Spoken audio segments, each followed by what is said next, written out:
Bonjour Christophe, Bonjour. tu es recruteur spécialisé depuis 98 Oui. et tu gères aussi des équipes depuis cette date-là. On prône la bienveillance, on explique aux entreprises qu'il faut mettre tous leurs atouts en avant pour pouvoir attirer le candidat, fidéliser le salarié. Mais finalement, on n'a pas le retour escompté en termes d'investissement dans le travail. Je me suis aperçu là, sur ces dernières années, c'est que les collaborateurs ne voulaient pas essentiellement de l'argent ou un aménagement de poste ou des RTT ou un baby-foot. Ils voulaient essentiellement du sens. C'est-à-dire qu'ils arrivent déjà à avoir une vision claire d'où on veut aller, comment on veut y aller, et de l'expliquer aux gens, faire en sorte que les gens viennent. Je vois souvent des dirigeants qui partent seuls dans une aventure. Je trouve ça très compliqué parce que on est seul quand ça va bien, mais on est aussi seul quand ça va pas bien. Donc je me dis finalement, alors ça voudrait dire que quelqu'un qui est seul en direction, comme tu le disais, c'est plus compliqué, donc on comprend pourquoi. Il faudrait finalement qu'il arrive à jongler entre ce tempérament de terrain où j'accompagne et je soutiens, et le moment où quand même il faut que je prenne aussi du recul. Alors le problème, c'est qu'il faut en avoir conscience, et ça c'est hyper compliqué. Ouais. Et je pense sincèrement que si j'étais seul aux manettes demain, un accompagnement est obligatoire.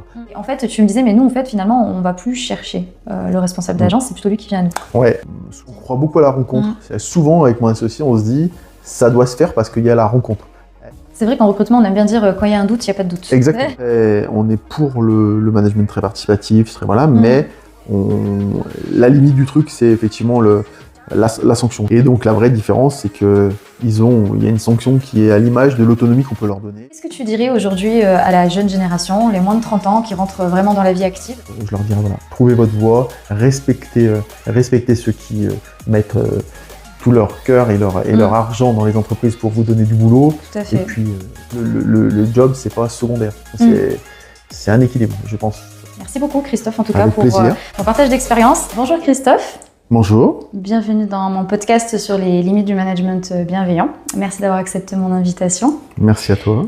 Pour parler du management d'aujourd'hui, parce que toi, tu es recruteur spécialisé depuis 98 et tu gères aussi des équipes depuis cette date-là, bientôt 30 ans. Et c'est vrai que ce qui a déclenché notre interview, c'est que tu m'as confié toi-même qu'en fait, le management aujourd'hui, c'est de plus en plus compliqué. Et c'est vrai que c'est le constat que je fais de nombreux managers et dirigeants. Et je remarque même que d'ailleurs, les managers juniors, en fait, on les décourage quelque part aujourd'hui. Et parce que finalement, on prône la bienveillance, on explique aux entreprises qu'il faut mettre tous leurs atouts en avant pour pouvoir attirer le candidat, fidéliser le salarié. Mais finalement, on n'a pas le retour escompté en termes d'investissement dans le travail. C'est ça qui décourage aujourd'hui. Et c'est vrai que c'est pour ça que j'ai lancé un peu cette série, pour dire oui, ok, il y a la bienveillance et c'est bien, il faut faire ces choses-là, mais il faut aussi équilibrer avec de l'exigence parce qu'on donne, mais il faut que l'entreprise elle avance aussi en retour. Et toi, c'est vrai que je fréquente tes équipes, en tout cas au moins en partie, et je les trouve sérieuses. Je vois aussi qu'elles te sont fidèles, donc je me suis dit que tu avais sûrement des clés sur ton style de management à nous donner. Avant de les partager, en tout cas, je voulais au moins que tu te présentes déjà et puis présenter ton activité. Donc ça fait effectivement presque 30 ans que je suis dans l'animation d'équipe, puisque j'ai démarré en 98 chez Decathlon comme responsable de rayon, et puis j'ai évolué comme directeur adjoint de magasin. J'ai fait ça pendant une petite dizaine d'années, avec des équipes à manager plutôt jeunes, plutôt dans une ambiance un peu sympa, donc c'était assez simple entre guillemets, puisqu'il y avait beaucoup de bienveillance, beaucoup de jeunesse et de dynamisme dans les équipes. Et puis c'était une époque où voilà, tout le monde suivait, donc c'était plutôt sympa. Et puis ensuite j'ai intégré l'intérim dans les années 2008 pendant la crise financière, et donc là j'ai fait pratiquement l'essentiel du reste de ma carrière dans l'intérim, d'abord comme responsable d'agence dans un grand groupe pendant 6 ans, et puis à mon compte chez Aquila RH depuis 2016, où j'ai ouvert ma première agence sur Andrézieux. Donc à ce jour, j'ai 5 agences, une sur Andrézieux, une sur Saint-Étienne, une sur Feur et une sur Montbrison, sur la marque Aquila RH. Et j'ai une agence sur Saint-Étienne qui s'appelle Lynx RH, qui est une franchise également, qui fait du recrutement sur les métiers de l'encadrement et du tertiaire. J'ai à peu près une vingtaine de collaborateurs. Alors on a démarré tout petit en 2016 et aujourd'hui, voilà, on a une vingtaine de collaborateurs sur les 5 agences confondues. Particularité, Aquila RH, Lynx RH sont 2 franchises nationales. Donc je suis à mon compte sur tout le territoire de la Loire. Particularité, c'est qu'on fait de l'intérim et du recrutement CDI, sauf qu'on essaye de le faire un peu différemment, où aujourd'hui, on a un concept qui est un peu différent de ce que fait la concurrence. Déjà, on est à notre compte, et ça, quand on fait de l'intérim, ça change beaucoup de choses. On a un concept où on travaille essentiellement sur les métiers les métiers qualifiés de l'industrie du bâtiment. Ça veut dire des gens qualifiés qui sont sur des contrats longs, souvent vus d'embauche. Donc on bannit tout ce qui est contrat à la journée, inventaire, commerce, restauration, tous les métiers où il y a une journée de mission simplement. C'est pas tout à fait notre créneau. D'accord. Et donc on privilégie plutôt la qualité sur la quantité. On essaye de pas avoir beaucoup de volume, mais plutôt des gens qualifiés et donc plutôt de la qualité qu'on vend un peu plus cher que les autres, mais on évite de faire du volume qui nous empêche de faire de la qualité. Ouais, d'accord. Donc là, c'est le concept. Ça fait 10 ans qu'on existe sur la Loire. Le groupe existe depuis 15 ans. Et ça marche plutôt bien, puisque chaque année, on fait de la progression et on est en éternelle progression, alors que le marché, depuis 2-3 ans, a tendance un peu à se tasser. Nous, on tire un peu notre épingle du jeu de par notre positionnement.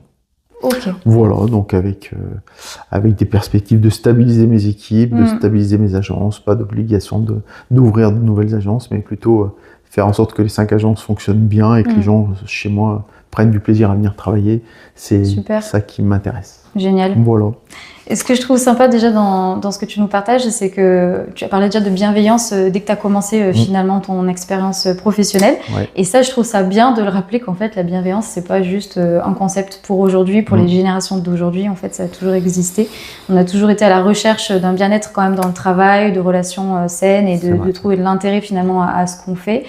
Aujourd'hui, on accentue cela, on aime bien formaliser aussi les choses, donc on veut mettre des process en place, etc.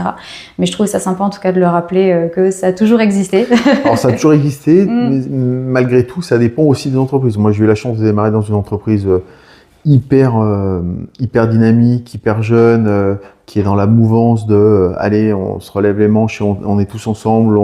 Voilà, le directeur de magasin ouvrait le magasin à 6h, faisait de la réception de marchandises avec le camion, je tapais en caisse quand il y avait besoin de taper en caisse. Donc on était vraiment dans une dynamique hyper positive et les équipes voyaient qu'on mouillait le maillot en même temps qu'eux.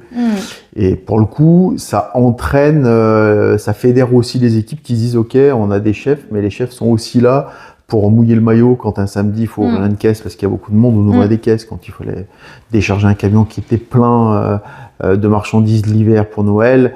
On y était tous, et qu'on soit directeur adjoint comme moi ou réceptionnaire, on était tous pareils et on allait tous boire le café après ensemble. Donc déjà ça crée un sentiment d'appartenance et de bienveillance. C'est déjà de la bienveillance. C'est pas le cas dans toutes les boîtes. J'ai fait un petit pitch juste après de Decathlon comme directeur de magasin. C'était pas du tout comme ça. On avait vraiment des hiérarchies. Le directeur de magasin faisait pas du tout, descendait pas en rayon, descendait pas en magasin, restait dans son bureau. Une animation très directive.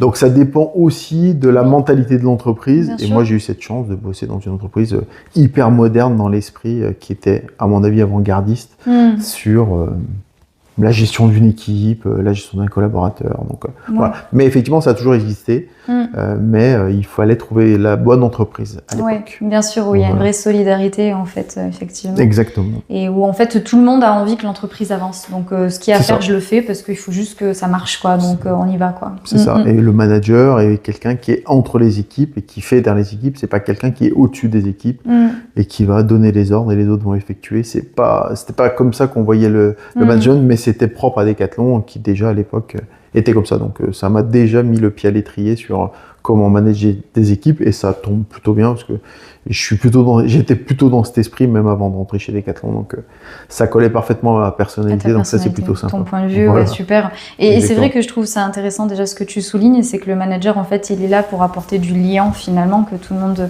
puisse fonctionner ensemble et être bien à l'aise.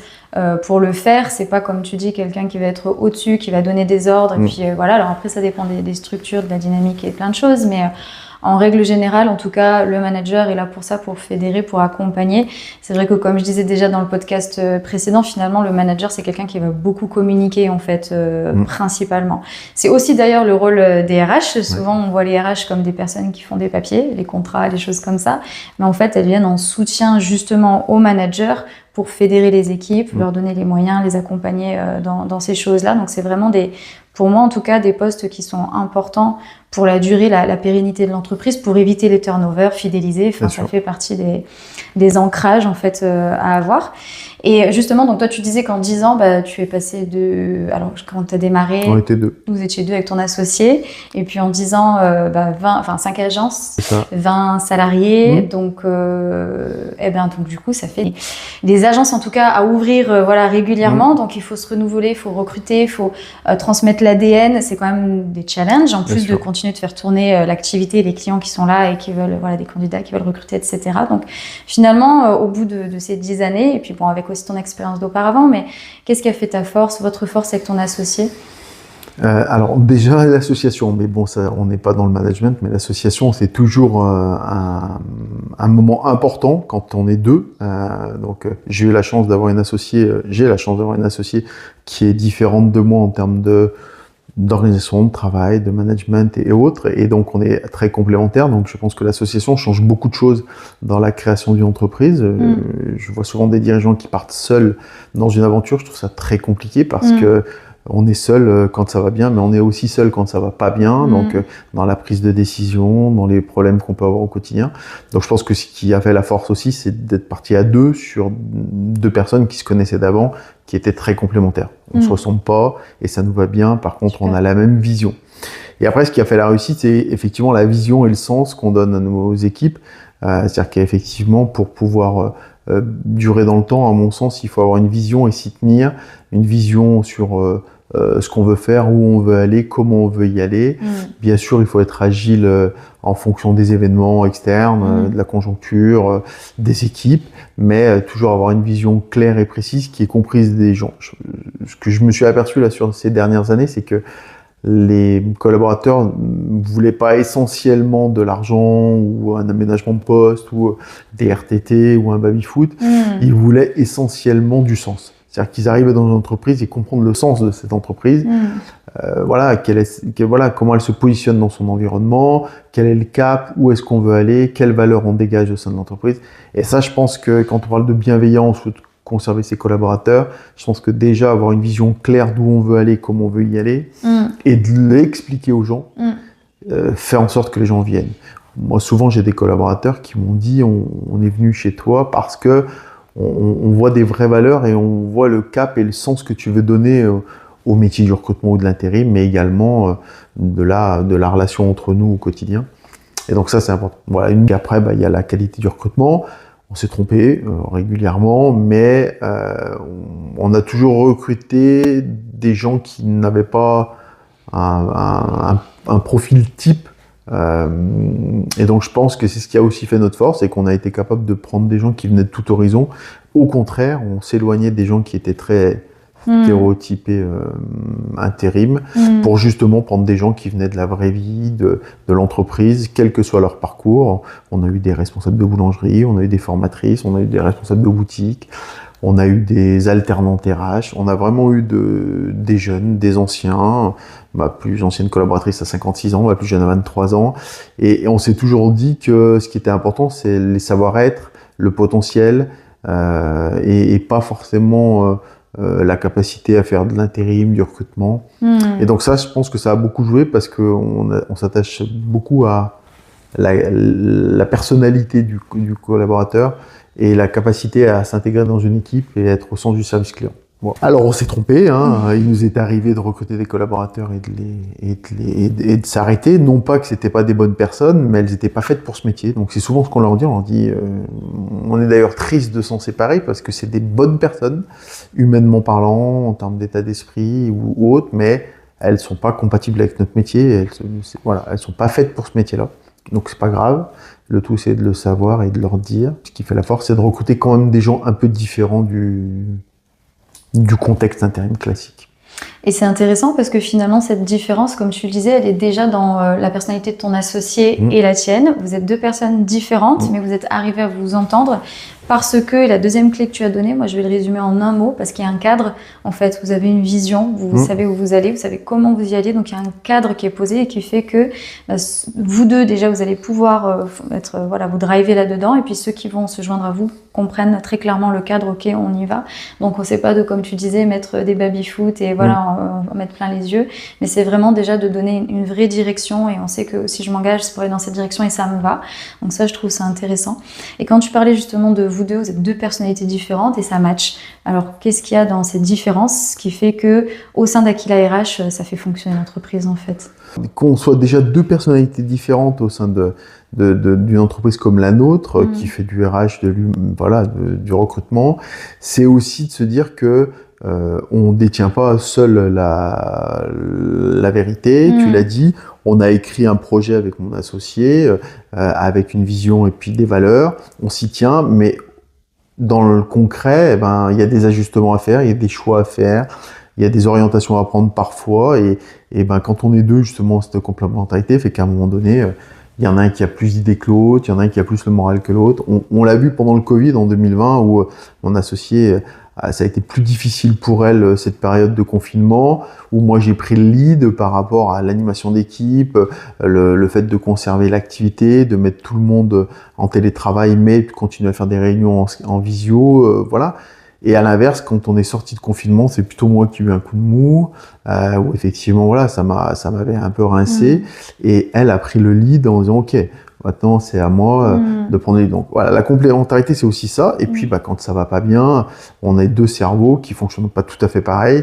Et ça permet d'avoir, au lieu de prendre des décisions un peu hâtives, d'avoir deux points de vue différents qui permettent de dire, attends, OK, toi tu me dis ça, moi je pense ça. On va se poser, on va essayer de faire un consensus et de se dire ok, quelle est la meilleure solution pour nous et pour les équipes. La complémentarité nous permet cette réussite-là. C'est vrai que toi, tu es quelqu'un, comme tu le disais, de très opérationnel. Tu as commencé sur le terrain et finalement, c'est ce que tu continues d'apporter finalement à l'équipe. Tu me l'expliquais, tu veux être quelqu'un qui montre que tu sais aussi mouiller ta chemise, tu sais être là quand il y a besoin. Et à l'inverse, c'est vrai que tu m'as dit que ton associé, alors c'est pas qu'elle mouille pas la chemise, mais c'est qu'elle a plus de la prise de hauteur en fait. Toi, tu me disais, moi je suis plus dans l'affect. Alors qu'elle va être plus pragmatique. Et je trouve, tu vois, en y réfléchissant, ces deux entités, là, comme tu disais, c'est complémentaire et c'est vrai que c'est utile. J'ai déjà eu l'expérience d'un directeur qui était très opérationnel, très avec ses responsables de prod, très sur le terrain. Et quand il est parti, il a eu une autre opportunité et qu'il a été remplacé par un directeur qui est donc le profil de ton associé, plus pragmatique, plus en retrait, qui délègue vraiment aux responsables d'être sur le terrain et de représenter la direction finalement, les responsables de terrain se sont sentis comme lâchés et n'arrivaient pas à comprendre comment ils devaient fonctionner. C'était comme s'ils étaient plus soutenus, tu vois. Donc je me dis finalement, alors ça voudrait dire que quelqu'un qui est seul en direction, comme tu le disais, c'est plus compliqué, donc on le comprend pourquoi. Il faudrait finalement qu'il arrive à jongler entre ce tempérament de terrain où j'accompagne et je soutiens et le moment où quand même il faut que je prenne aussi du recul. Alors le problème, c'est qu'il faut en avoir conscience et ça c'est hyper compliqué. Et je pense sincèrement que si j'étais seul aux manettes demain, un accompagnement est obligatoire. C'est-à-dire que globalement, j'imagine pas un dirigeant d'entreprise seul détenir la vérité, de se dire ok, je suis capable d'avoir deux personnalités ou d'avoir deux façons de gérer une équipe différente sans avoir quelqu'un qui l'accompagne et qui dit attends là, tu vas trop loin ou là c'est pas la bonne direction. Donc je pense que soit il s'entoure de gens, notamment une DRH, capable de dire attends là, tu fais fausse route, je vais être un petit peu le pendant de ce que tu fais. Soit être capable de prendre un coach qui va au quotidien lui dire attends, voilà, sur une situation comme celle-ci, tu as deux possibilités. Toi, t'es plutôt marqué comme ça, mais moi, je vais t'apporter une solution un peu différente. On en discute et on voit comment ça se passe. Donc, si tu t'associes pas avec quelqu'un qui est un peu différent de toi, mais complémentaire, je pense que l'accompagnement du dirigeant seul pour l'animation des équipes est, à mon avis, fondamental. Parce que c'est trop compliqué de se dire ok, je fais ça toute la journée, mais je suis capable à certains moments de la journée de m'arrêter, de me mettre en pause, de regarder un peu ce que je fais, de changer un peu de direction ou changer de façon de faire. Je trouve que c'est hyper compliqué. Soit tu as quelqu'un au sein de l'entreprise, une DRH notamment, ou un adjoint, capable de te tempérer, capable de te remettre sur une voie un peu différente. Ou alors effectivement, il faut se faire coacher au quotidien pour dire ok, je fais ça, je suis pas sûr que ce soit la seule solution ou que ce soit la meilleure solution. Qu'est-ce que t'en penses? Comment on peut échanger? Je pense que tout seul, un dirigeant, s'il décide de faire ça seul, je pense qu'il loupe une partie du truc. Que ça soit sur l'animation d'équipe, sur la stratégie d'entreprise, sur plein de choses. Et je suis pas convaincu de la réussite d'un dirigeant seul qui dirait moi, je suis seul, je connais tout ça, vous inquiétez pas, ça va bien se passer. Je pense qu'il loupe un truc. Ouais. Ça peut marcher, hein. Je dis pas que ça fonctionne pas, je dis simplement que c'est pas optimal en termes de fonctionnement parce que je pense qu'il passe à côté de certaines animations, certaines stratégies, certaines façons de faire avec certains collaborateurs notamment qui vont lui faire défaut. Voilà. Ça peut être un axe d'amélioration dans ces temps où justement plus manager est de plus en plus compliqué, c'est finalement d'être soutenu et de pas voir ça comme une faiblesse, de dire mais punaise j'ai besoin qu'on m'aide, mais au contraire c'est le plus utile, c'est la meilleure décision qu'on puisse prendre finalement aujourd'hui. Alors moi j'ai toujours dit, j'ai beaucoup d'humilité là-dessus, j'ai toujours essayé de recruter des gens plus forts que moi sur plein de domaines et ça me va très bien. Je veux pas avoir le monopole de celui qui sait tout faire et qu'on vénère, mais je me suis toujours entouré de gens qui potentiellement un jour pouvaient prendre ma place, qui pouvaient m'apporter des choses que je maîtrise pas, que je connais pas ou que je ne sais pas faire.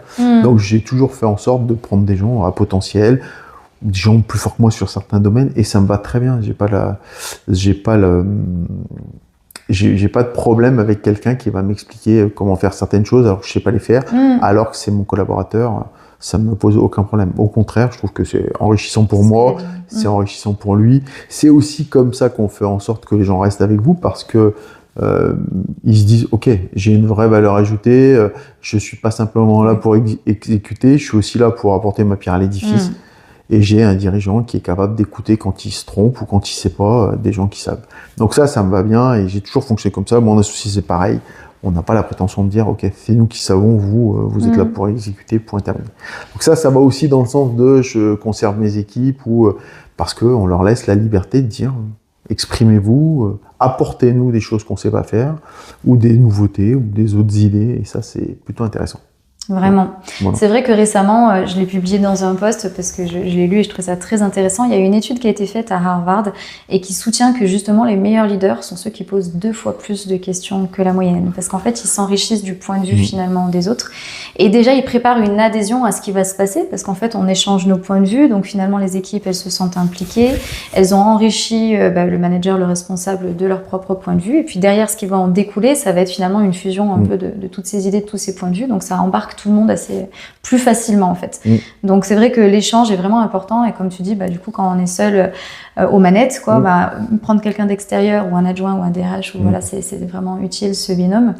Toi c'est vrai que tu m'avais confié aussi quand on avait un petit peu préparé ce temps que vous, même tous les deux, vous êtes fait accompagner en fait avec ton associé au début, c'est ce que vous aviez choisi de faire. Oui, on a individuellement, on avait pris une coach chacun de son côté qui nous permettait on se voyait une fois par mois pour pouvoir discuter de problématiques qui nous est personnelles aussi sur notre moi profond et sur notre intérieur à nous. Donc on s'est fait accompagner parce qu'on avait le sentiment qu'à un moment donné il fallait qu'on passe un cap aussi et donc l'accompagnement était hyper important. Donc on l'a fait, ça nous a aidés. On l'a fait également pour nos managers. On a nommé en 2021 quatre managers d'agences qui gèrent nos agences. Et pareil, la montée en compétences pour eux a été importante avec un manager qui, tous les mois, venait en groupe pour travailler sur l'équipe, sur eux-mêmes, sur les problématiques, sur quelles solutions on peut trouver. Et ça a été fondamental pour leur réussite. On a encore eu des retours récemment qui nous ont dit sans ce coach-là, on n'en serait pas là en termes d'humain, de management, de légitimité, de montée en compétences.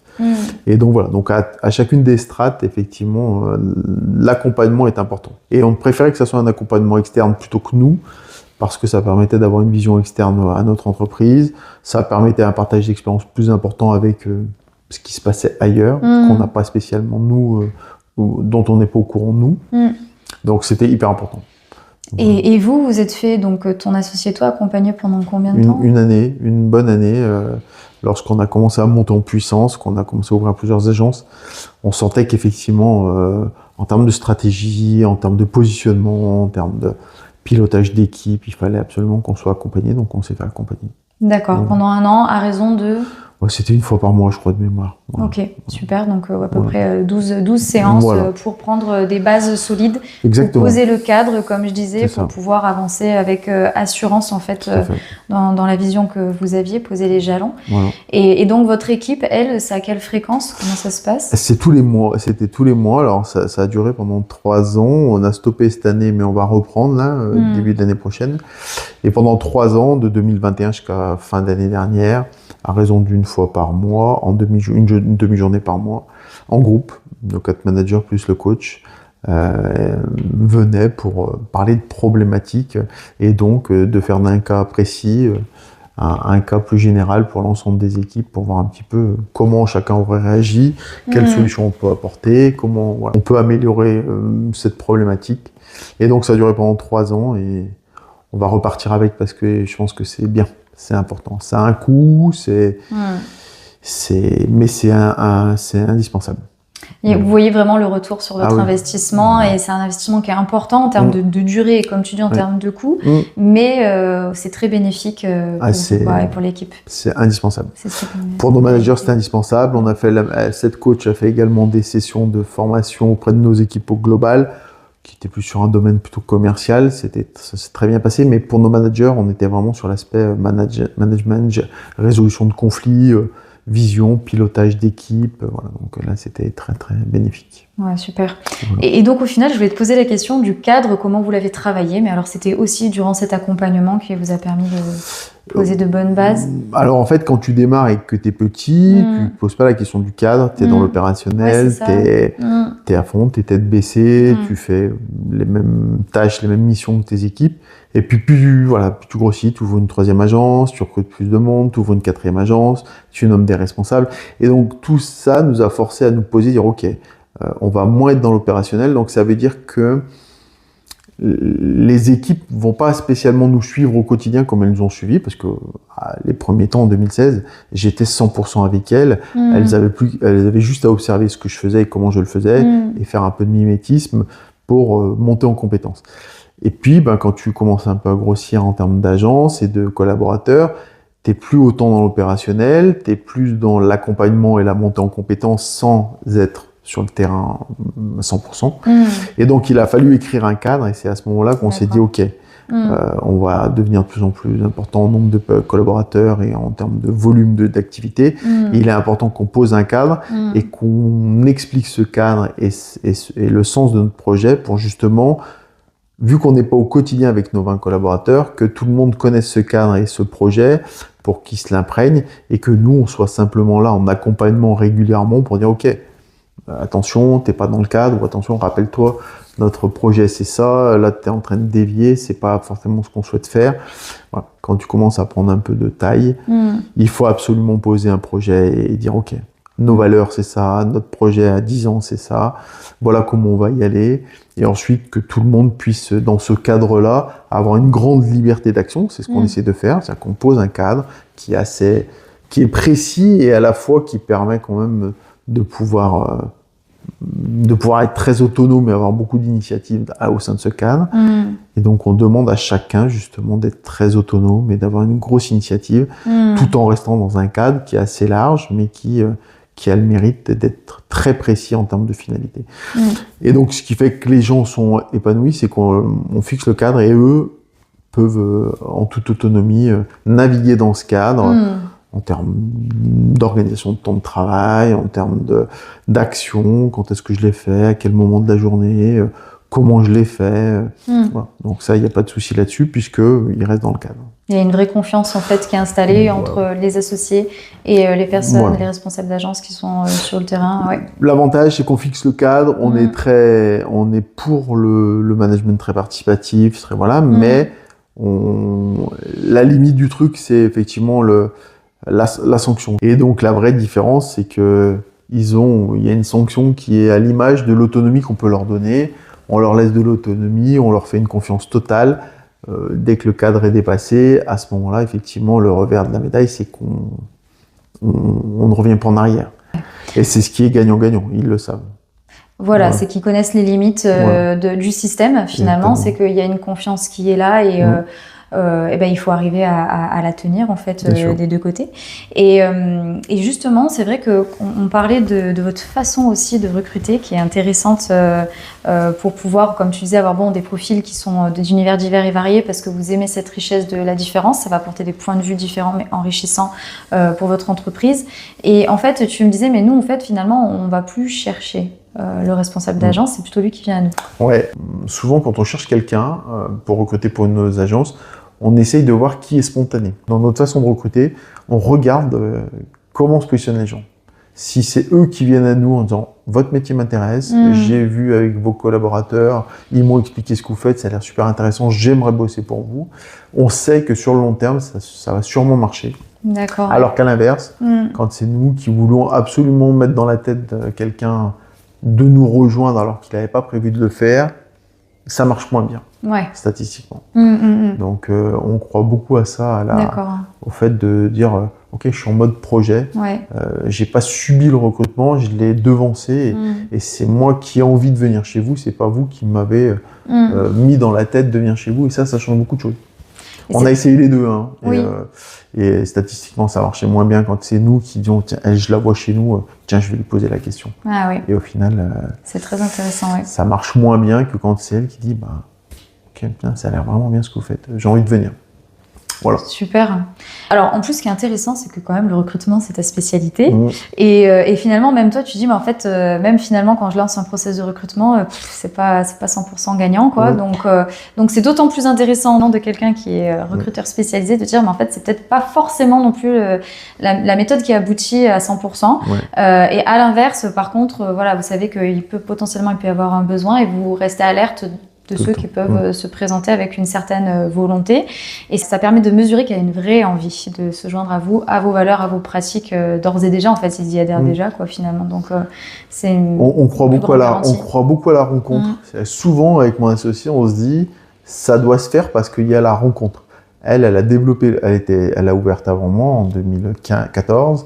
Et en fait, c'est le moment où j'étais disponible au niveau travail qu'elle m'a sollicité et qu'on a créé une deuxième agence. Mais elle n'aurait pas imaginé créer une deuxième agence si elle ne m'avait pas vu disponible. Elle me connaissait d'une ancienne vie et du coup, le fait que je sois disponible, la rencontre a fait que on s'est associés et on a une deuxième agence. Et ça a été ça pour tout. C'est-à-dire qu'on s'est toujours dit, si ça doit se faire, à un moment donné, ça se met dans des cases parce qu'il y a la rencontre, il y a le moment qui fait que c'est la bonne personne, c'est le bon moment pour le faire. D'accord. Et des fois, quand ça ne matche pas, quand on n'a pas les bonnes personnes, quand on ne voit pas les bonnes personnes, on se dit c'est que c'est pas le moment. Souvent, quand on force le trait, quand on dit il faut recruter coûte que coûte, tant pis, elle a les diplômes qu'il faut, elle a l'expérience qu'il faut, on va la mettre sur le poste, même si on a des doutes, même si c'est pas forcément ce qui va marcher. Alors certes, elle aura peut-être les compétences techniques, elle aura peut-être le bagage, le diplôme intéressant, mais ça va pas être la bonne personne en termes d'état d'esprit, d'esprit d'équipe. Et pour nous, ça c'est hyper important. C'est vrai qu'en recrutement, on aime bien dire quand il y a un doute, il n'y a pas de doute. Exactement. En général, on n'y va pas.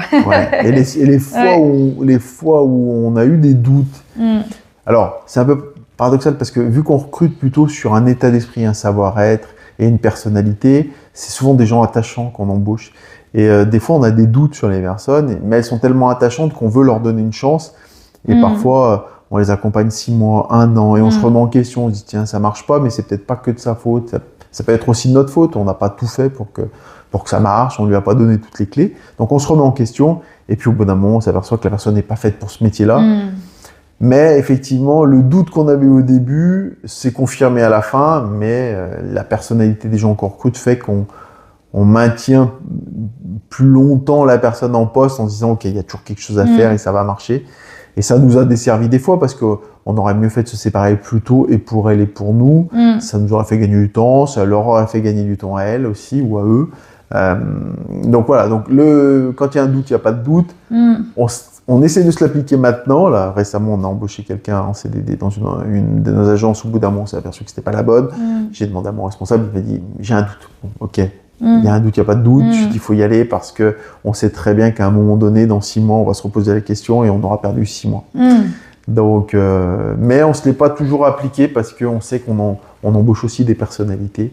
et que parfois les personnalités sont attachantes et qu'on se dit ça va marcher, on a envie que ça marche. Tout à fait. Et ça, c'est vrai qu'il y a cette forme un peu de comme tu dis, de culpabilité. C'est vrai que je le vois aussi, de dire c'est peut-être moi cette remise en question, c'est peut-être moi, c'est pas facile de manager, on fait des erreurs, on n'est pas, comme tu le disais, on n'a pas la vérité absolue.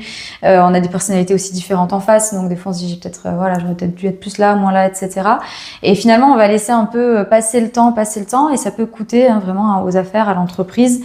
Donc c'est vrai que j'essaye de donner des conseils dans ce sens, de dire déjà rien que dans la période d'essai, on peut voir, alors moi j'aime bien parler de mesurer la conscience professionnelle, est-ce que la personne elle apprécie tes feedbacks, est-ce que justement tu vois de moins en moins d'erreurs faites de sa part suite à tes feedbacks, est-ce que c'est quelqu'un qui prend des initiatives, c'est-à-dire elle vient vers toi avec des problèmes mais elle a déjà des amorces de solutions aussi, ou est-ce qu'elle vient simplement entre guillemets se plaindre?